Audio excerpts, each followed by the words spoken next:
প্ৰত্যাশিতভাৱেই কোকৰাঝাৰত খাম্পা বৰগয়াৰী আৰু দৰং ওদালগুৰিত দুৰ্গা দাস বড়োৱেই BPFৰ প্ৰাৰ্থী হ'ব আগন্তুক লোকসভা নিৰ্বাচনৰ বাবে।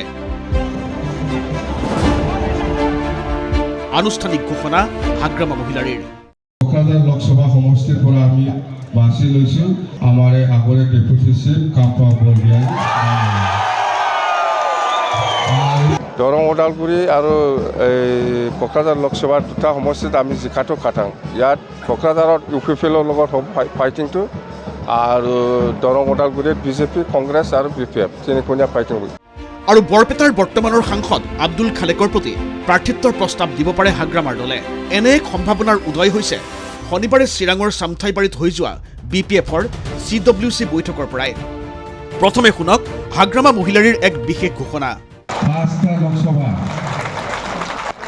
পাঁচটা হ'ব পাঁচটা লোকসভা হয়, এইবেলি কোকৰাঝাৰ আৰু দৰং ওদালগুৰিকে ধৰি মুঠ 5টা লোকসভা সমষ্টিত ভোটযুদ্ধত অৱতীৰ্ণ হ'বলৈ মন মেলিছে BPF দলে।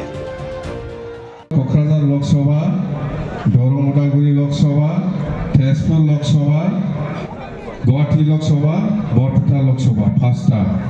ঠিকেই শুনিছে, এইবেলি কোকৰাঝাৰ আৰু দৰং ওদালগুৰিৰ লগতে শোণিতপুৰ, বৰপেটা আৰু গুৱাহাটী এই 3 লোকসভা সমষ্টিৰ পৰাও প্ৰাৰ্থী থিয় কৰোৱাৰ বাবে BPFৰ CWCৰ বৈঠকতে লোৱা হৈছে সিদ্ধান্ত। আৰু ND24ৰ হাতত পৰা তথ্যমতে বৰপেটা সমষ্টিৰ পৰা বৰ্তমানৰ সাংসদ তথা সদ্য কংগ্ৰেছ ত্যাগী আব্দুল খালেকক BPFৰ প্ৰাৰ্থিত্ব দিয়াৰ বাবে দলটোৰ বৰপেটা, বঙাইগাঁও আদি জিলাৰ কৰ্মীসকলে অনুৰোধ জনাইছে হাগ্ৰামা মহিলাৰীক। আৰু শনিবাৰে CWCৰ সভাৰ অন্তত হাগ্ৰামা মহিলাৰীয়ে কোকৰাঝাৰ আৰু দৰং ওদালগুৰিৰ BPF প্ৰাৰ্থী ক্ৰমে খাম্পা বৰগয়াৰী আৰু দুৰ্গা দাস বড়োৰ নাম আনুষ্ঠানিকভাৱে ঘোষণা কৰে।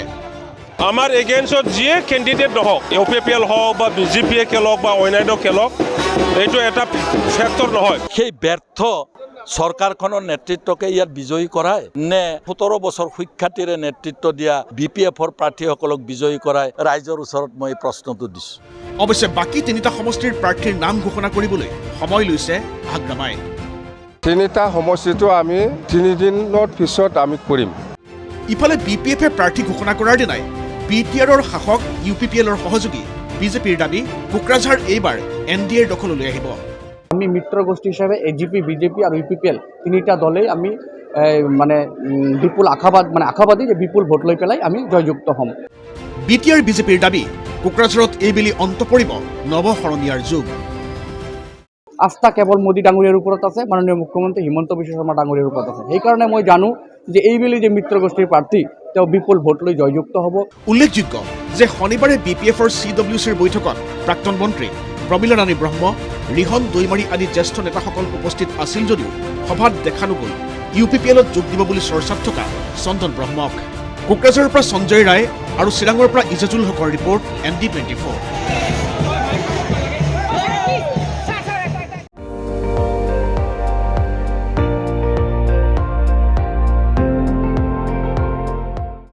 আপুনি চাই আছে ND24, সৰ্বশ্ৰেষ্ঠ নহয় সৰ্বোত্তমৰ দৌৰত।